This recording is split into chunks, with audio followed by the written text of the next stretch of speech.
In the Sanskrit tradition of India,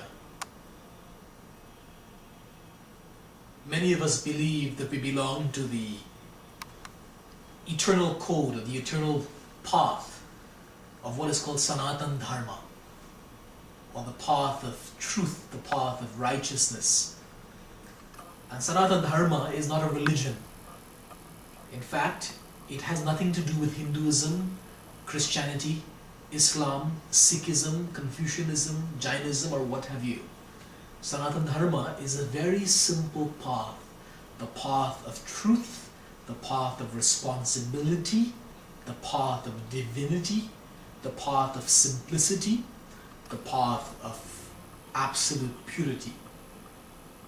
And all of which, if we were to take all these elements and all these explanations and definitions of Sanatan Dharma, which means eternal truth, and encode them into one specific idea. And you asked me earlier today, what is Dharma? And the answer is Dharma means one thing only. It means purpose. It means meaning. It means definition.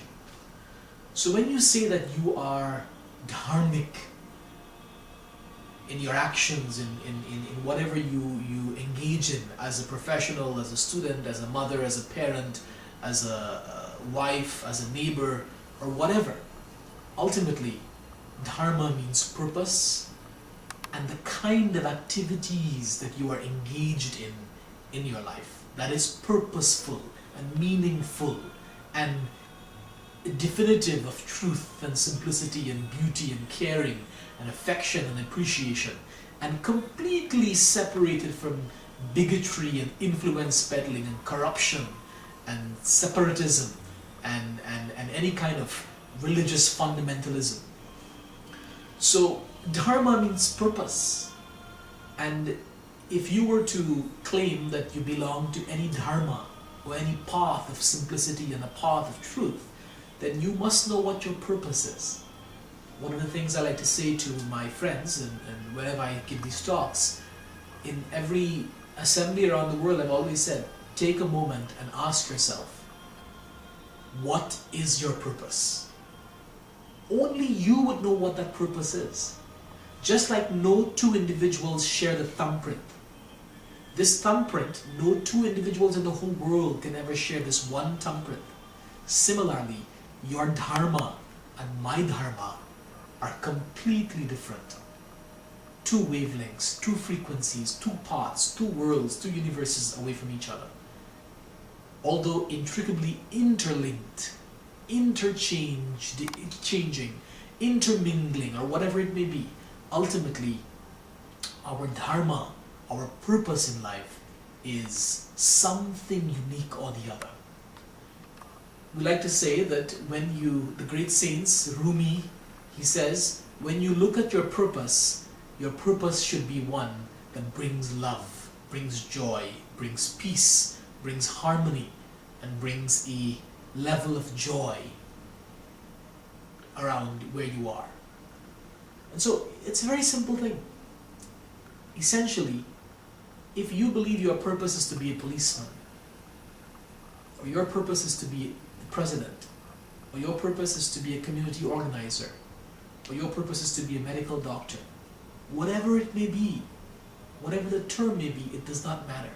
What matters is you carry out that function in the most effective, proactive, progressive, and purposeful manner.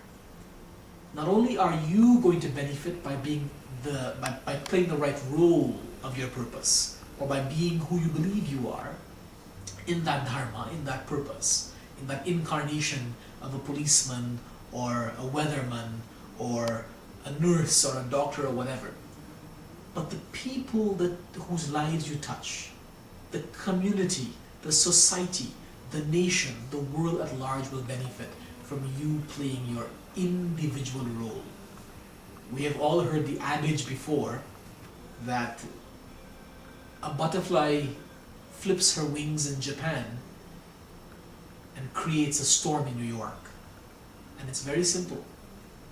There is an employment of both dharma and karma there. And it's a fact. If you really understand environmental biology, you'll understand that each and every one of us are intricately, intrinsically connected. We are all a part of each other. Speak to a good physician or a good biologist, and she will tell you that every time you take a deep breath in for yoga or meditation, you are inhaling 10 to the power of 22 atoms from the universe. And every time you exhale, you do the same thing. So you and I are intricately interchanging and exchanging each other's atoms at all times. So ultimately, everyone should benefit from your dharma, from your purpose in this life. Because if your dharma is not in sync with your karma, with your actions or your activities, then we can never claim to be on a path of truth, or a path of simplicity, or a path that brings us back to the center. So I want to encourage all of you to ask these simple questions. Who am I? Why am I here? And what am I going to do with me being here? What is my purpose? What is my dharma? Thank you.